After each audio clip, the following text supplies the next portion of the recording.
నమస్కారం, welcome to I dream. నేను మీ విజిత. సాధారణంగా మనందరం కూడా ఆలోచిస్తూ ఉంటాము సర్పదోషాలు అని చెప్పి. అసలు ఎందుకు వస్తాయి ఈ సర్పదోషాలు? మరి ఈ సర్పదోషం ఉంది అని మనకెలా తెలుస్తుంది? ఆ సర్పదోషం ఉన్న వాళ్ళలో ఎలాంటి లక్షణాలు కనిపిస్తాయి? నిజంగా ఆ లక్షణాలు చూసి సర్పదోషం ఉంది అని మనం గుర్తించవచ్చా? ఇలాంటి విషయాలన్నీ కూడా ఇప్పుడు గురుగారితో మాట్లాడి తెలుసుకుందాం. ప్రస్తుతం మనతో పాటు ఉన్నారు గాడేపల్లి వీరభద్ర శర్మ గారు. వారితో మాట్లాడి వీటి గురించి కూలంకషంగా తెలుసుకునే ప్రయత్నం చేద్దాం. నమస్కారం అండి. నమస్కారం అమ్మా. ఎలా ఉన్నారు? బాగున్నాను తల్లి. సంతోషం. మొదటిసారి మీతో ఇంటర్వ్యూ చేస్తున్నాను. అవును. అయితే సాధారణంగా సర్పదోషాలు అని చెప్పి వింటూ ఉంటామండి. అయితే కొన్ని సార్లు అసలు ఎందుకు వస్తుంది ఈ సర్పదోషం అనేది ఒక క్వశ్చన్ మార్క్ గానే అనిపిస్తుంది ప్రతి ఒక్కరికి కూడా.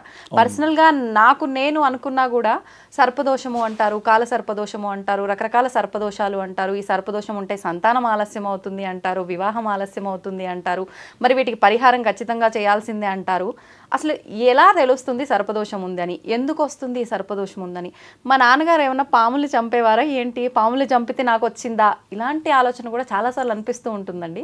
ఎందుకు వస్తుందంటారు సర్పదోషం? ఈ యొక్క సర్పదోషానికి ఉన్నటువంటి ప్రధానమైనటువంటి పేరు కాల సర్పదోషం అండి. సర్పదోషంలోనే దాని ప్రధానమైన మొత్తం పూర్ణమైనటువంటి పేరు కాల సర్పదోషం. అంటే ఒకటే ఉంటుందా అండి కాల సర్పదోషం? దాంట్లో కూడా మళ్ళీ రకాలు ఉంటాయా? 144 రకాలు ఉన్నాయండి సర్పదోషాల్లోనే. విశేషంగా ముందు 144 రకాలు చెప్పబడ్డాయి.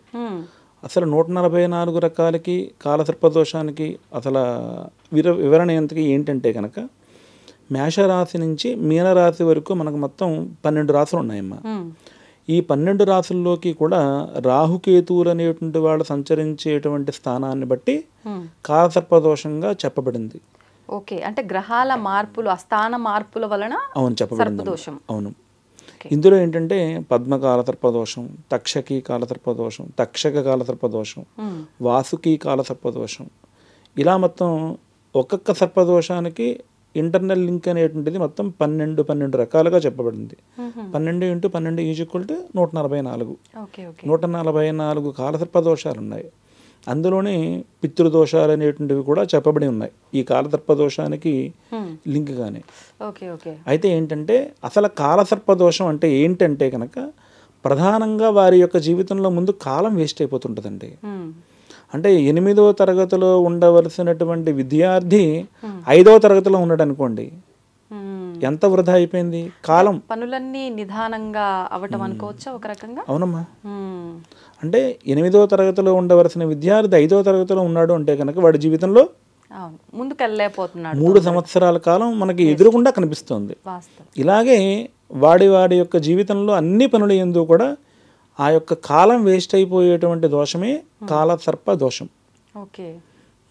ఉత్తినే వృధాగా అయిపోతుంటుంది కాలసర్ప దోషం వల్ల. వాడి యొక్క కాలం అంతా కూడా వృధాగా గడిచిపోతుంటుంది. దాంట్లో వాడి యొక్క ఇంప్రూవ్మెంటేషన్ ఉండదు, అభివృద్ధి ఉండదు. అంటే సాధారణంగా అందరికీ ఇప్పుడు ఉదాహరణకి వారి తల్లిదండ్రులకి 24లోనో 23లోనో వివాహం జరిగి ఉంటే వీళ్ళకి 33 వచ్చేసరికి కూడా ఏవి దారి దొరకదు.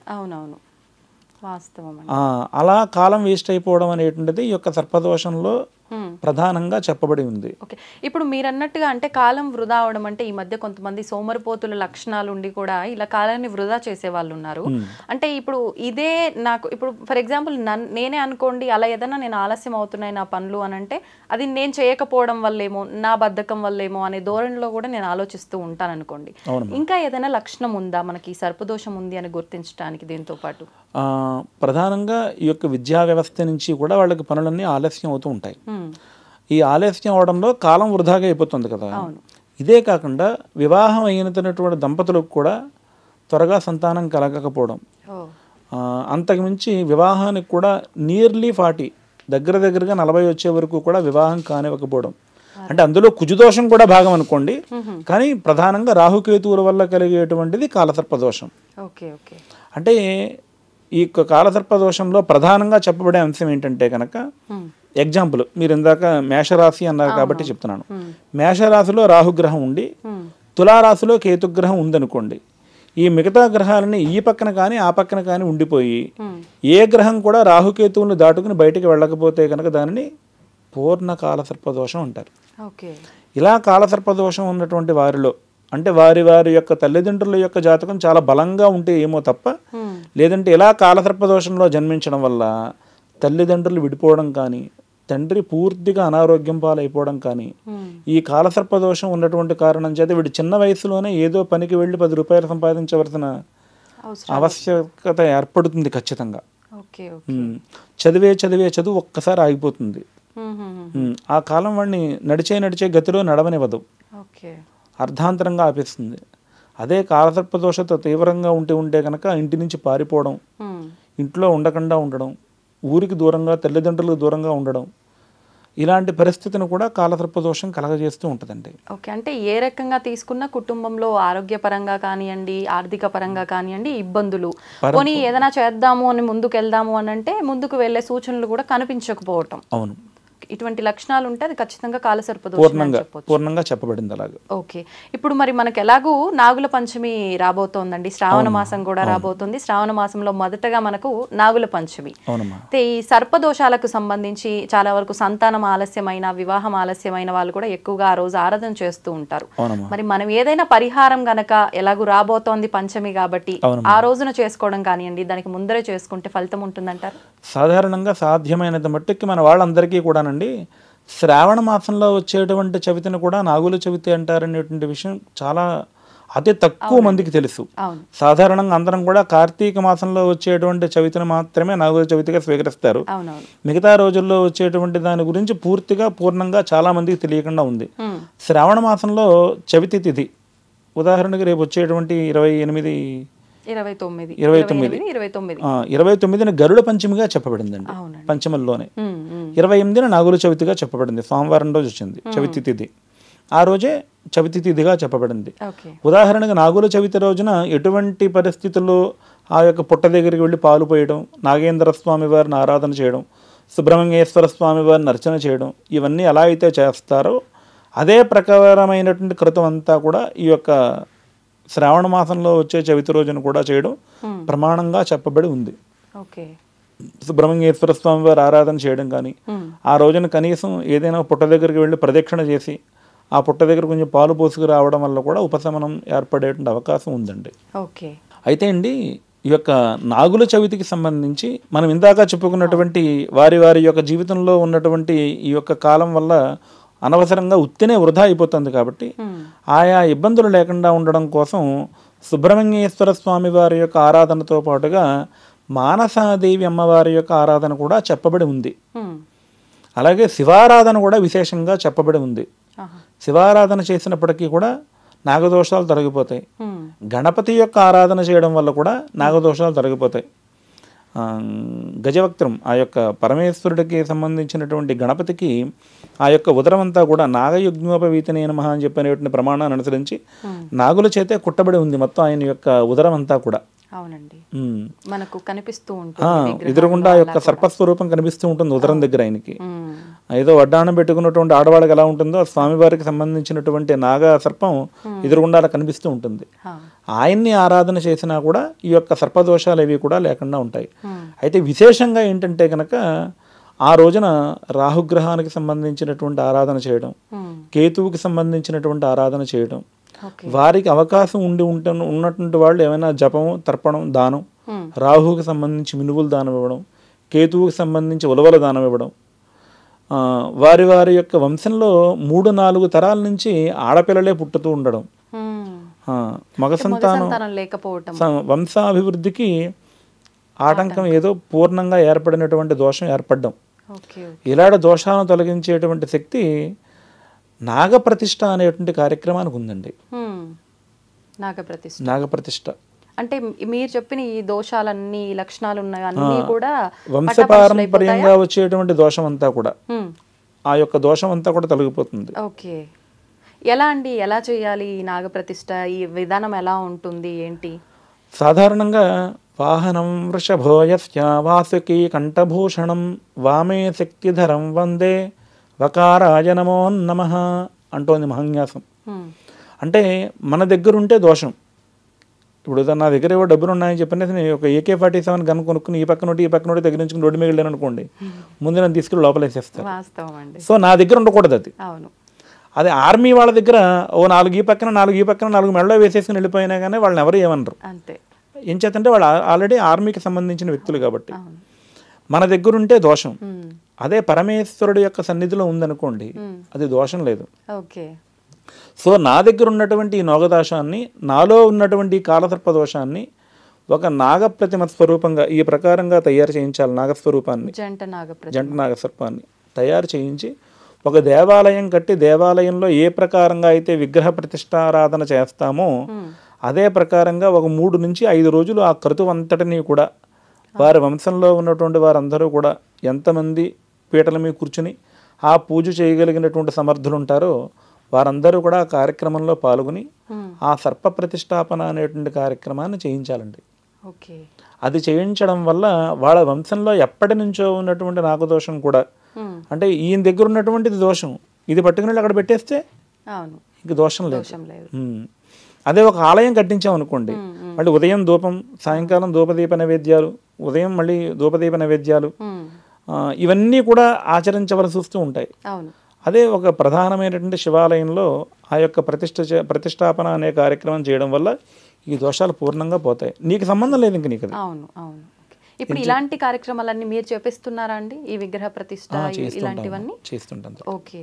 అంటే ఇప్పుడు ఎలాగో మనకు నాగుల పంచమి చవితి ఉంది కాబట్టి విశేషంగా ఇప్పుడు చేస్తే ఎక్కువ ఫలితం అని చెప్పుకుంటున్నాము, కానీ ఇది మిగతా సందర్భాల్లో కూడా ఎప్పుడైనా ఆచరించవచ్చు. అయ్యో, అంటే ఇప్పుడు అందరూ ఇది రోజు చేయడం కుదరదు కదమ్మా. ఉదాహరణకి ప్రతి నెల వచ్చే చవితి, షష్ఠి తిథులు ఉంటాయి. పౌర్ణమికి ముందు ఆ తిథులు వస్తాయి, పౌర్ణమి తర్వాత ఆ తిథులు వస్తాయి. వారి వారి యొక్క జన్మ నక్షత్ర ఆధారంగా, వారి యొక్క జాతక ఆధారంగా ఆ కార్యక్రమం నిర్వహించుకోవచ్చు. అది ఇబ్బంది కాదు. అయితే మొత్తానికి మనకు ఇటువంటి లక్షణాలు ఉన్న వాళ్ళు దాదాపుగా ఈ మధ్య కాలంలో కనిపిస్తూనే ఉంటారు. అంటే అది మామూలుగా మానవులు అన్నాక ఇబ్బందులు సహజము అని చెప్పి కొట్టి పారేస్తుంటాం, కానీ అలా కొట్టి పారేయకుండా అసలు ఏంటి సమస్య అనేది కనుక తెలుసుకొని దాన్ని పరిహారం అనేది మనం చేసుకుంటే ఖచ్చితంగా మనం ముందుకు వెళ్ళగలుగుతాము అని చెప్పి అయితే మీ మాటల్ని బట్టి నాకు అర్థమైందండి. అవునమ్మా, నిజం. ఈ మధ్య కాలంలోనే నేను విన్నానండి, శని అనేది వక్రగతి చెందుతోంది అని చెప్పి. ఆల్రెడీ అది జరిగి కూడా మనకు కొన్ని రోజులు అవుతోంది. జూలై 8న ఏమో ఇది స్థానం మార్పు చెందింది అని చెప్పి, దాదాపు నవంబర్ మాసం వరకు కూడా ఉంది ఇదే విధానము అని చెప్పి. అంటే సాధారణంగా ఒక గ్రహం ఉండాల్సిన స్థానం నుంచి మార్పు చెందింది, అందులోనూ ఇది వక్రగతి చెందింది అని చెప్పి అంటున్నారు. కాబట్టి ఒక 5-6 రాశుల వారిపైన ప్రభావం ఉంది అని చెప్పి కూడా వింటూ ఉన్నాము. ఆ రాశుల వారు ఎవరు, ఏ రాశుల వారు, వాళ్ళు ఎటువంటి పరిహారాలు చేసుకోవచ్చో వివరించండి. తప్పకుండా. నీలాంజన సమాభాసం రవిపుత్రం యమాగ్రజం ఛాయామార్తాండ సంభూతం తం నమామి శనీశ్వరం. అయితే మొన్న జూలై 8వ తేదీ నుంచి మనకి రాబోయేటువంటి నవంబర్ 8వ తేదీ వరకు కూడా శని భగవానుడు ఉన్నటువంటి మీనరాశి నుంచి మళ్ళీ వెనక్కి కుంభరాశిలోకి ప్రవేశించారు. ఆయన ప్రవేశించడం వల్ల సాధారణంగా మనం మామూలుగా రొటీన్గా ఆలోచించినట్లయితే కనుక, ఉదాహరణకి నేను మీకు గురు సమానుణ్ణి, నేను పలానా చోట వెళుతున్నాను తల్లి అని చెప్పి మీతో చెప్పేసి నేను మళ్ళీ వెనక్కి వచ్చేసరికి గురువుగారు మళ్ళీ భోజనానికి వచ్చినట్టున్నారు, లేకపోతే టిఫిన్కి వచ్చినట్టున్నారు, పాప ఆయనకి ఏదో ఏర్పాటు చేయాలని చెప్పి మీరు అనుకోవచ్చు. అలాగా ఒక గ్రహం ఒక రాశిలో నుంచి మళ్ళీ వెనక్కి రాశిలోకి వచ్చింది. ఇప్పటిదాకా ఉదాహరణకి కర్కాటక రాశి వారికి అష్టమ శని అనేటువంటిది వెళ్ళిపోయింది. మొన్న మార్చి 30వ తేదీన విడిపోయినటువంటిది మళ్ళీ వచ్చింది వెనక్కి. మళ్ళీ అష్టమ శని దోషం ఈ 4 మాసాలు 120 రోజులు కూడా మళ్ళీ ఇప్పుడు వాళ్ళకుంటుంది. పోయింది అని ఊపిరి పీల్చుకునే లోపే మళ్ళీ మొదలైంది. మళ్ళీ 120 రోజుల పాటు మళ్ళీ వాళ్ళకి ఇదివరకు ఉండేటువంటి అష్టమ శని ఎలాంటిదో అలాంటి పరిస్థితి మళ్ళీ ఇప్పుడు ఏర్పడింది. అంటే ఈ నవంబర్ వరకు మాత్రమే, నవంబర్ 8వ తేదీ వరకు మాత్రమే. కానీ గతంలో ఏర్పడినటువంటి ఏలినాటి శని దోషం అనిపించుకున్నటువంటి మేషరాశికి, మీనరాశికి ఎలాగో ఉంది. మీనరాశికి ఆల్రెడీ ప్రారంభమై 2.5 సంవత్సరాలు అయింది. కానీ ఇప్పుడు మేషరాశి నుంచి ఈయన వెనక్కి వచ్చారు కాబట్టి మకర రాశి వారికి ఏలినాటి శని వెళ్ళిపోయింది మామూలుగా. కానీ ఈయన వెనక్కి రావడం వల్ల మళ్ళీ ఇప్పుడు ఆయనకి మకర రాశి వారికి మళ్ళీ ఇప్పుడు ఏలినాటి శని ప్రారంభమైంది. ఏలినాటి శని గత 7.5 సంవత్సరాలుగా ఎలా అయితే నడిచిందో ఈ 4 మాసాలు కూడా వాళ్ళకి అలాగే ఉండేటువంటి అవకాశం ఉంది మళ్ళీ ఇప్పుడు. అంటే అలాగే ఉంటుంది అనుకోవచ్చా? పోయి మళ్ళీ వెనక్కి వచ్చింది కాబట్టి దీని తీవ్రత ఎక్కువగా ఉంటుంది అనుకోవచ్చా? ఎలా తీసుకోవచ్చు? అంటే వక్రగతి వచ్చారు కాబట్టి అలాగే ఉంటుందండి, తీవ్రత ఎక్కువగా ఏమి ఉండదు. ఇదివరకు గతంలో ఎలా ఉందో ఇప్పుడు అలాగే ఉంటుంది. అయితే ఇది 4 మాసాలు ఉంటుంది కాబట్టి గతంలో 7.5 సంవత్సరాలు ఉన్నప్పుడు ఎటువంటి పరిణామాలు వీళ్ళకి ఏర్పడ్డాయో అలాంటి పరిణామాలే వీళ్ళకి ఏర్పడేటువంటి అవకాశం ఉంది. ఇంకా ఎటువంటి రాశుల వారిపైన ప్రభావం చూపించు? కుంభరాశికి, మీనరాశికి, మకర రాశికి, అలాగే మన కర్కాటక రాశి వారికి గతంలో సింహరాశి వాళ్ళకి అష్టమ శనిగా ఏర్పడిందండి.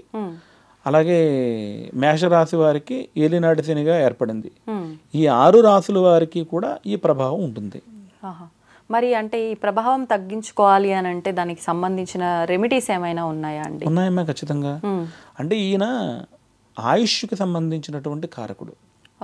అంటే సాధారణంగా ఒక కుజు దోషం ఉంది, ఒక గురు దోషం ఉంది, ఒక బుధ దోషం ఉంది. వాళ్ళ వల్ల ప్రాణాలు పోయేంత ఇబ్బంది లేదు, కానీ ఈయన ప్రాణానికి కారకుడు. అది కొంచెం బాగా ఆలోచించదగ్గటువంటి అంశం అనమాట. అంటే సాధారణంగా ఏలినాటి శని వచ్చింది, అష్టమ శని వచ్చింది, అర్ధాష్టమ శని వచ్చింది అంటే కనుక ప్రతి సమస్య కూడా ప్రాణాల వరకు చేరేలా ఉంటుంటుంది. ప్రతి సమస్య కూడా దానికోసమే అందరూ కూడా మిగతా గ్రహాలు వీటికి కూడా కొంచెం భయపడినా భయపడకపోయినా శని అనేసరికి కొంచెం భయపడుతూ ఉంటారు. అవును, ఆయన మంచి చేస్తాడు, చెడు చేస్తాడు, కానీ మనం భయపడేది మాత్రం ఎక్కువగా నెగిటివ్ గానే భయపడుతూ ఉంటాము. మొత్తానికైతే ప్రతి ఒక్కరు శనేశ్వరుడు అనగానే ఆయన కూడా గ్రహాలు అన్నా మనం ఒక రకంగా దేవతలుగానే తీసుకుంటాము. అవునమ్మా. కానీ వీళ్ళేదో దుష్ట శక్తులు అన్న రకంగా మనం నెగిటివ్ కోణంలోనే ఆలోచిస్తూ ఉంటాం. ఆయన మీతో ఇందాకనే చెప్పినట్లుగా నీలాంజన సభావాసం రవిపుత్రం యమాగ్రజం అంటే సాక్షాత్తు సూర్య భగవానుడి యొక్క కుమారుడు ఆయన. సూర్య భగవానుడు నవగ్రహాలకి కూడా రాజు. ఆయనకి జన్మించినటువంటి కుమారుడు శని భగవానుడు కాబట్టి ఈయన యువరాజు అండి. ఈయన యువరాజు గారే శని భగవానుడు. అయితే సూర్యనారాయణ స్వామి వారికి పద్మిని ఉషా అనేటువంటి 2 భార్యలు. ఈ ఉషాదేవి ఆయన యొక్క ఉష్ణాన్ని తట్టుకోలేకపోతుంది. సూర్యనారాయణ స్వామి వారి యొక్క ఉష్ణాన్ని తట్టుకోలేక ఆవిడ సాధారణంగా మనందరికీ షాడో నీడ ఉంటుంది కదా, అలాగే ఉషాదేవికి కూడా షాడో ఉంటుంది కదా సామాన్యంగానే. అంటే ఆవిడకున్నటువంటి దైవశక్తి వల్ల ఆ షాడోని పిలిచింది. ఏంటి చెప్తామని చెప్పనేసి ఎదురుగుండా షాడో వచ్చి నుంచింది. షాడో ఎలా ఉంటుంది, మనం ఎలా ఉంటాము యాజ్ ఇట్ ఈజ్. ఇక్కడ పుట్టుమచ్చ ఉంటే దానికి కూడా ఇంకా అలాగే పుట్టుమచ్చ ఉంటుంది కదా అక్కడ కూడా షాడో కూడా. ఇంకా దాన్ని వేరే అని చెప్పని ఎవరకుండా ఫైండ్ అవుట్ చేయలేరు, కనిపెట్టలేరు. ఇంక యాజ్ ఇట్ ఈజ్ అది ఇది ఒకటే అనుకుంటారు అంతే. అయితే ఏంటి చెప్తామని చెప్పనేసి అంటే నేను ఇక్కడ ఉండలేకపోతున్నానమ్మా, నేను కింద భూమండలంలోకి పెడతాను మా నాన్నగారింటికి. నేను ఇక్కడ లేనటువంటి లోటు తెలియకుండా నా భర్త సూర్యనారాయణ స్వామి వారిని, నా కుమారుడు యమధర్మరాజుని జాగ్రత్తగా చూసుకుంటూ ఉండు నువ్వు అని చెప్పనేసి ఆవిడకి అప్పగించేసిందండి. ఆవిడ బాగానే చూసుకుంటుంది ఆవిడ. అయితే సూర్యనారాయణ స్వామి వారు ఈ షాడో ఒకానొక సందర్భంలో కలవడం అనేటువంటి కారణం చేత ఆ యొక్క స్త్రీ పురుషులిద్దరూ కలయిక వల్ల శని భగవానుడు జన్మించాడు. శని జన్మించారు. జన్మించిన తర్వాత యమధర్మరాజు గారిని పట్టించుకోవడం అనేసింది ఇవిడ. అప్పటిదాకా బాగానే పట్టించుకుంది. ఇంకా అప్పటి నుంచి ఇంకా ఈయన్నే పట్టించుకుంటూ ఈయనతోనే ఉంటూ ఉంటే అసలు ఈ యమధర్మరాజు గారికి ముందు అనుమానం వచ్చింది, ఈవిడ అసలు నా తల్లేనా అనే అనుమానం వచ్చి సూర్యనారాయణ స్వామి వారు ఆయన డ్యూటీ పూర్తి చేసుకుని ఆయన యొక్క సూర్యమండలంలో ప్రవేశిస్తుంటే ఆ గుమ్మం దగ్గరే ఈయన నుంచుని, నాన్నగారు అసలు అమ్మ నన్ను అసలు పట్టించుకోవట్లేదు, నాకు ఇవాళ ఒక అనుమానం వచ్చింది, నా తల్లేనా అని అన్నాడు ఆయన. ఇప్పటిదాకా ఎప్పుడు లేనటువంటి వాక్యాన్ని కుమారుడే వాడేసరికి ఆయనకు కూడా అనుమానం వచ్చి ఒక్కసారి ఆయన దివ్య దృష్టితో చూస్తే జరిగిన విషయం అంతా ఆయనకు గోచరించింది. గోచరించేసరికి ఇంక వెంటనే ఆయన ఇంక లోపలకు కూడా రాకుండా కింద భూమండలంలోకి తన యొక్క మామగారింటికి దక్ష ప్రజాపతి ఇంటికి వచ్చారు. వచ్చేసరికి నీకు చెప్పకుండా వచ్చినటువంటి కారణం చేత ఉషని శపించాను, ఆవిడ అశ్వం అయిపోయింది నాయన, నువ్వు కూడా అశ్వంగా మారితే ఇద్దరు కూడా మళ్ళీ యథారూపం వస్తుంది అని చెప్పని ఆయన చెప్తారు. మళ్ళీ ఆయన కూడా గుర్రంగా మారడం వల్ల అప్పుడు ఉషాదేవి సూర్యనారాయణ స్వామి వారు దక్ష ప్రజాపతి ముందు నిలబడతారు. నిలబడితే నాయన కొంచెం ఉష్ణాన్ని తగ్గించుకుంటూ ఉండు, కొంచెం దీనికి ఇబ్బంది లేకుండా చూసుకుంటూ ఉండి నా కుమార్తెని నీ చేతిలో పెట్టాను కదా నాయన అని చెప్తే సరే మామయ్య గారు అని చెప్పని ఆయనకు నమస్కారం చేసి వీరిద్దరు కూడా సూర్యమండలం చేరుకుంటారు. షాడో వచ్చి ఈ ఊళ్ళో కలిసిపోతుంది. నువ్వు ఇక్కడ ఉండడం కుదరదు, నీకు ఈ మండలంలో అధికారం లేదు, నువ్వు అసలు నా కొడుకువే కాదు అనేటువంటి మాటలన్నీ కూడా సూర్యనారాయణ స్వామి వారి ద్వారా శని భగవానుడు పడతాడండి. ఆయన పడినటువంటి కష్టాలు ఏవైతే ఉన్నాయో, అంటే ఒక తల్లి తండ్రి కూడా నువ్వు నాకు సంబంధం లేదు బయటకు పోవంటే పరిస్థితి ఎలా ఉంటుంది. ఇంకా ఆయన దిక్కు తోచక ఏడుస్తూ దుఃఖిస్తూ కూర్చున్నటువంటి శుభ సందర్భంలో నారద మహర్షి వారు వస్తారు. వచ్చి నీకేం భయం లేదు నాయన, ఈ యొక్క లోకాలన్నిటికీ కూడా అధిపతి పరమేశ్వరుడు ఉన్నాడు, ఈశ్వరుడు, ఆయన కోసం తపస్సు చేయని చెప్పనేసి ఆయన యొక్క మంత్రాన్ని శని యొక్క చెవిలో ఉపదేశం చేస్తే ఆయన ఆ మంత్రంతో అనుష్ఠానం చేయడం వల్ల పరమేశ్వరుడు ప్రత్యక్షమయ్యి నీకేం లోటు లేదురా నాయన, నీకేం భయం లేదు, నేనున్నాను. ఇప్పటిదాకా విఘ్నేశ్వరుడు, సుబ్రహ్మణ్యేశ్వరుడు, శనేశ్వరుడు నువ్వు, నా యొక్క అంశం నీకు ఇస్తున్నాను, నువ్వు నా కుమారుడితో సమానం అనేటువంటి వాక్యాన్ని ఇచ్చారండి. అప్పటి నుంచి ఆయన పేరు శనేశ్వరుడు అయింది. ముందర శని అనే శబ్దం ఆ పేరులో కలిసింది. ఆయన చేసిన తపస్సుకి ఈయనకి వచ్చినటువంటి అనుగ్రహం అనమాట అండి అది. ఈయన ఎన్ని కష్టాలు అయితే పడ్డారో ఆ దోషాలు వచ్చినప్పుడు ఆ కష్టాలు ఆ యొక్క జాతకులందరూ ఎదుర్కోవాల్సి వస్తుంది. మరి ఆ సందర్భంలో ఆయన ఏ నుయ్యో గుయ్యో చూసుకుంటే అలాంటి ఇబ్బందులు కూడా ఈ యొక్క జాతకులకి ఏర్పడేటువంటి అవకాశం ఉంటుందండి. అంచేతే ఆయన యొక్క దోషాలు ఏమైనా ఉన్నప్పుడు శివారాధన, ఈశ్వరుడు శనేశ్వరుడు కాబట్టి శివారాధన చేయడం, శనివారం శివాలయంలోకి వెళ్ళడం, శివారాధన చేయడం. కొంచెం మరింత దోషం ఉన్నప్పుడు కొంచెం శని భగవానుడికి సంబంధించినటువంటి జపం, మూలమంత్రంతో జపం చేయించడం, తర్పణం చేయడం, నువ్వులతో హోమం చేయడం, నువ్వులు దానం చేయడం, ఇవి చేయడం వల్ల ఆ దోషాల నుంచి మనం చాలా సులువుగా బయటపడిపోతామండి. అంటే ఇవన్నీ శనికి ప్రీతికరమైన వస్తువులు అనుకోవచ్చా? వస్తువులండి. ఇలాంటివి దానం చేస్తూ ఉండాలి. ఇప్పుడు ప్రత్యేకించి మీరు చెప్పిన ఈ రాశులు అంటే 12 రాశుల్లో ఒక 5-6 రాశులకు మాత్రం ప్రభావం ఉంది, వెళ్ళిన మళ్ళీ అష్టమ అర్ధాష్టమ ఏలినాటి శని రివర్స్లో వచ్చాయి అని చెప్పి, మిగతా రాశుల వాళ్ళు అంటే ఉపశమనం పొందొచ్చా, అసలు వాళ్ళపైన ప్రభావం లేదు అని అనుకోవచ్చా? అంటే యథార్థానికి విషయం ఏంటంటే అమ్మా, మన శరీరంలో కుజుడు దోషం అనుకున్నాం అనుకోండి, ఉదాహరణకి మన ఒంట్లో రక్తం ఉండదు. శని దోషం అనుకున్నాం అనుకోండి, మనం అసలు ఉండం. శని అంటే ప్రాణం, మన ఒంట్లో కూడా శని ఉండాలి. ఒంట్లో కూడా శని లేకపోతే ఇంకా మనకు ఆయుష్యం లేదండి. శని అంటేనే ప్రాణం, ఆయన ప్రాణప్రదాత. మొత్తం తొలగిపోవడం కాదు, నన్ను దోషం నుంచి రక్షించేటువంటి మార్గాన్ని చెప్పి నన్ను నువ్వు రక్షించు స్వామి అని చెప్పి ఆయన మీద ప్రాధేయపడ్డమే. అంతేకాదండి, ఆయన కర్మప్రదాత. నేను ఎప్పుడో ఎవరికో ఏదో అన్యాయం చేసి ఉన్నాను, మరి అన్యాయం నుంచి నేను చేసినట్టు అన్యాయానికి నన్ను ఎవరు ఎదురుగుండా శిక్షిస్తారు? నేను ఎవరినో కాలుతో తన్నేనండి ఊరకనే, మరి ఆ కాలుతో తన్నినందుకు గాను మరి నేను ఏ శిక్ష అనుభవించాలి? ఏ వ్యక్తికో కొంచెం ఏ పారాలసిస్ వస్తుంది, ఊరకనే ఎందుకు వదిలిపెడతాడు ఆయన? అంటే దోష పరిహారం అనేది మనకి ఇక్కడే ఆయన ఆ రూపంలో తీసేస్తున్నాడు, తొలగిస్తున్నాడు అనుకోవచ్చు. తొలగించేస్తారండి, మంచిదే కదా. యమధర్మరాజు గారు యమలోకంలోకి పెడితే ఆయన నరకోపంలో పెట్టడం కాదండి. ఈయన పిరుడు వచ్చినప్పుడు ఆయన కూడా ఈయనకి సోదరుడే కదా. అవునవును. ఈయన ఇక్కడ పెట్టేటువంటి తీవ్రత ఏదైనా ఉంటే తొలగించేస్తాడు. కానీ అనుక్షణం శివనామస్మరణ చేయడం, శివారాధన చేయడం, ఆయన పాదాలే పట్టుకుని ఆశ్రయించడం వల్ల ఆ శనికి సంబంధించిన మూలమంత్ర జపం, ఆ నువ్వులు దానం ఇవ్వడం, పేదవాళ్ళకి ఏమైనా బట్టలు పెట్టడం, శనివారం రోజున ఏమైనా దాన ధర్మాలు చేయడం, ఇలాంటివి చేయడం వల్ల ఆయన కొంచెం కనికరిస్తారు. ఓకే, అంటే మనం ఏదైనా ఇబ్బంది వచ్చినప్పుడు అసలు ఇబ్బంది రావద్దు అని మొక్కుకోవడం కన్నా దాని తీవ్రత తగ్గించు అని మొక్కుకోవడం ఉత్తమం. అంటే హార్ట్ స్ట్రోక్ రావడం కన్నా గుండె దగ్గర కండరాలు పట్టేస్తే ఇబ్బంది లేదు కదండి, అలా తొలగించేస్తారు ఆయన. కానీ మనం ఇదేదో అనుకుంటాం, స్ట్రోకే అనుకోవచ్చు, కానీ ఆయన ఇది చేయడం వల్ల ఆ ఇబ్బందిని తగ్గించేస్తారు. ఓకే ఓకే, ఈ చిన్న లాజిక్ ని కనుక అందరూ గుర్తుపెట్టుకోగలిగితే శనీశ్వరుడిని అసలు ఎవరు తిట్టరేమో. అయ్యో, ఆయన మహానుభావుడు అండి, యువరాజు. అవునవును. మరి ఇప్పుడు అంటే మీరు చెప్పిన ఈ దానాలు వీటి వల్ల ఎంతవరకు ఫలితం ఉంటుంది? పూర్తి ఫలితం రావాలంటే ఇంకేమైనా విధానాలు ఆచరించవచ్చా పూజల రూపంలో? ఆ విధంగా అందు గురించే అండి 19,000 జప సంఖ్య అండి.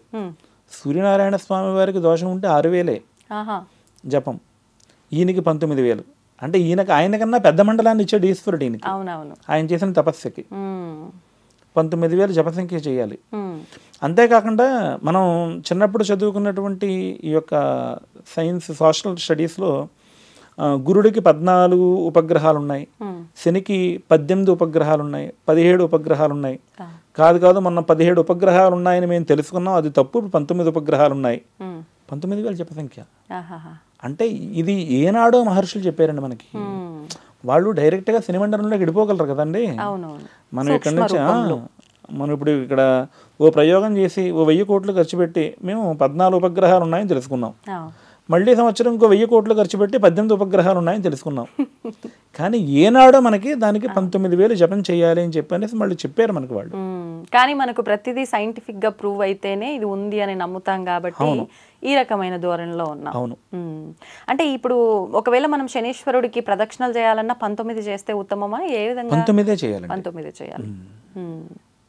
ఇప్పుడు అంటే జపాలు వీటితో పాటు గ్రహానికి సంబంధించిన పూజలు ఇంకేమైనా కూడా నిర్వహించడం జరుగుతుందా మన దగ్గర? ప్రధానంగా ఏంటంటే అమ్మా, జపతో నాస్తి పాతకః. ఇప్పుడు ఓ మహర్షి గారు చేతిలో కొంచెం నీళ్లు పోసుకుని నువ్వు ఏదో అదేపో ఇదేపో అంటే ఎందుకు అయిపోతున్నారు? వారి దగ్గర ఒక పాజిటివ్ వైబ్రేషన్ ఉంది. అది జపం, అది తపస్సు. ఇలా కూర్చుని చక్కగా ఆయన ఓం నమో నారాయణాయ అనే జపం చేస్తే ఆ దైవం ఖచ్చితంగా వాళ్ళని అనుగ్రహిస్తుంది. ఓకే. అలాగా శనికి సంబంధించినట్టు మూలమంత్రం ఉంటుంది, వేదమంత్రం. అది ఇలా సభాముఖంగా చెప్పడం మంచిది కాదేమో అని చెప్పడం లేదు. ఆ మంత్రానుష్ఠానం చేస్తే చాలు. ఓకే. అంటే ఎవరికి వాళ్ళు ఇబ్బంది పడుతున్న వాళ్ళు అది గురువు ద్వారా ఉపదేశం తీసుకొని చేసుకోవచ్చా? ఇది పురోహితులు మాత్రమే చేయాల్సిన విధానం? పురోహితులు మాత్రమే చేయవలసిన విధానం అండి. ఓకే. పురోహితులకు మాత్రమే తెలుస్తుంది దాని గురించి. ఓకే. అంటే మొత్తానికి ఈ 6 రాశుల వాళ్ళైతే ఈ 4 నెలలు కూడా కొంచెం జాగ్రత్తగా ఉండాల్సిన సమయం అని ఖచ్చితంగా చెప్పుకోవాల్సిన అవసరం ఉంది. ఇలాంటి దానాలు ధర్మాలు వీటితో పాటు వీలైతే జపం కూడా చేయించుకుంటే కొంచెం దాంట్లో నుంచి బయట పడతారు అని కాదు, ఉపశమనం లభిస్తుంది అనుకోవచ్చేమో. బయట పడతారండి. పడతారా? వీలైతే కాదు, వీలు చేసుకునేనే చేయించడం మంచిది. అంతే అండి. ఇబ్బంది పడుతూ వెళ్ళడం కన్నా అది అక్కడికి ఫుల్ స్టాప్ పెట్టడం ఉత్తమం. మంచిది. చూసారు కదండి. మీలో గనక ఎవరైనా ఈ రాశుల వారికి సంబంధించిన వాళ్ళు గనక ఉండి ఉన్నట్లయితే కింద స్క్రోల్ అవుతున్న నెంబర్కి కాల్ చేసి మరిన్ని వివరాలు తెలుసుకొని అలాంటి జపాలు లాంటివి ఏమైనా ఉంటే చేయించుకోవడము ఉత్తమము అని చెబుతున్నారు. ఖచ్చితంగా ఈ ఇబ్బందుల నుంచి బయట పడతారు అని చెబుతున్నారు. మీలో ఎవరైనా ఉంటే కింద స్క్రోల్ అవుతున్న నెంబర్కి కాల్ చేసి వివరాలకు సంప్రదించండి. నమస్తే.